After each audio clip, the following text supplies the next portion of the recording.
Good morning, Father Matthew here. I hope you're all okay. Bit later with my video this morning. I thought I would see whether doing this after Mass would make a difference because normally I do this video before Mass and then it's uploading while I try to do it. But I think it was affecting the connection that I had to live stream the Mass, so it kept cutting out.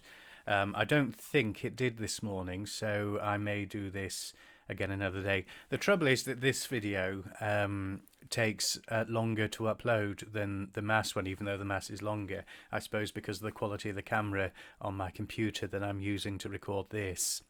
Yeah, another nice day. I'm thinking that today I might have a little break from recording. Yesterday I wrote and recorded a song for my mum. An incredibly emotional song, and I sobbed all the way through and spent most of the day crying as I sort of listened back to it. I need to redo the vocals because they were a bit sort of raw because of the emotions of it. So I'm going to try doing them perhaps later today. It's another whopper with vocals because there's a lead vocal. There's a choir of 12 different vocal tracks, three on each of the four parts of the harmonies, and then two voices that are doubled singing a refrain over the vocals for the bridge of the song. The bridge being the bit other than the normal verse and chorus, normally in the middle or towards the end of the song. But so I'm going to have a break. I think I'm going to tackle my living room today.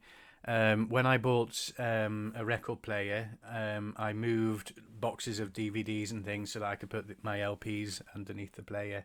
And so they're still just in a pile, so I'm going to try and sort that out today. Although, that said, I do have a bit of a distraction to tackle, which is a new LP which has come. The Cranberries, Dreams, the Collection. The Cranberries were big when I was at school, and many of the songs, some of them I haven't heard for years, like Zombie or Dreams or Linger. So I'll enjoy listening to that. Maybe that can be my reward for tidying up the rest of the living room. Going to move a lot of Caitlin's stuff up to her room and sort of get the living room as tidy as possible. So we'll see. So tomorrow you'll find out whether I actually did that or not. Then I think I'm going to have another go at doing the study. The thing is, as sort of bits and bobs arrive for recording and things, there are boxes and everything everywhere. And my garage is full of boxes at the moment, so I ought to maybe sort them out. Maybe get somebody to come and empty the garage for me. That would be good. Then I could put my car in it. Be all right, wouldn't it? But there we are. I'm not sure I've got much wisdom to share with you today. The song I wrote for my mum yesterday was, as I say, a very emotional song because it actually in the verses tells the story of her being becoming a mother, and she was only 17 when I was born. I wasn't planned, but the sort of line at the end of each verse is you chose to love me and keep me safe. And so it sort of talks about how I imagine things may have been for her, but that in all of that she chose to love me and keep me safe. And then the chorus is basically saying, thank you for the life you gave me, the love you showed me, and all of these things. And the bridge, how with the vocals is I'm quite proud of it. Quite effective, and there are two voices, one in each ear, singing different harmonies, saying a mother's love lasts a lifetime. You can't replace a mother's love, and repeating that. I had the idea to write it a few weeks ago, but it was yesterday that the inspiration struck. And the thing is, because of course I do a lot of funerals and things like that. And one of the things that if you do a lot of funerals that you hear quite often is people saying, "I wish I'd said this," or "I'd wish I'd said that."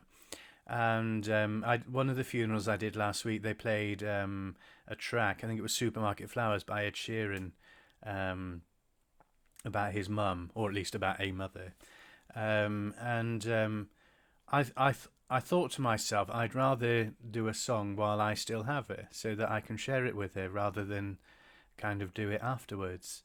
And say some of those things that I ought to have said years ago. Um, and there's something in that, I think, about sort of us taking the opportunity to share with each other, to say the things that we ought to say, even if they're a bit difficult or embarrassing. Because when we lose those close to us, then of course it's a bit too late. But so there's something about sort of seizing that moment to kind of do those things now. And I think one of the things that is happening in this period is that I think we're learning to reassess, reassess what's important. At least I hope we are. And of course, the things that are most important aren't the things we own, or the houses we live in, or the cars we drive, or whatever else. It's those around us, those who have given us life, those who support us, those whom we love. They're the most important things, or should be, in our lives. Um, so maybe that's one. Maybe that is the wisdom for today. To really appreciate those whom God has given us, really, in our lives. And of course, nobody's perfect. None of this is imagining that my mum or anybody else is perfect. They're not. We've all made mistakes. We've all said or done things we regret to each other. But at the end of the day, you know, in her case, she is my mum, and in spite of all the difficulty she had, she didn't do such a bad job. I mean, I've turned out okay, I suppose, mostly. So there we are. So look after yourselves and each other. May God bless you. Bye for now.